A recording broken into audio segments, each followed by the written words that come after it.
Being football season, we recognize that when we watch a football game that every player has a certain role to fulfill and each one is important. Usually the quarterback gets a lot of the glory, but if he isn't protected, if the line isn't open so he can pass the ball, if the receiver isn't there, things don't go well at all. And it's one way to ruin a game if the players aren't exercising their own role. If every player does exactly what they're supposed to do, they would win every game. But it doesn't happen that way. I wonder if St. Paul, he compares the church to the human body, and saying that we are many, but we are one body in Christ. And he goes on to delineate different roles that there are in the church.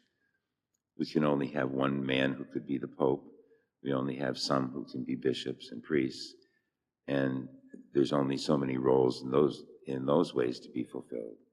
And yet every single person has a role in the church, everyone. And every one of us is called to fulfill that role. We recognize, like at a football game, we never see any glory for the person that kept all that ground so perfect so the game could be played well.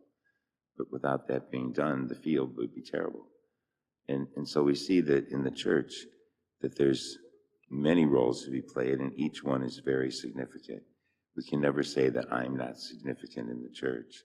And so he goes on to say how if we fulfill our roles as Christians, then the church will continue to grow and be effective.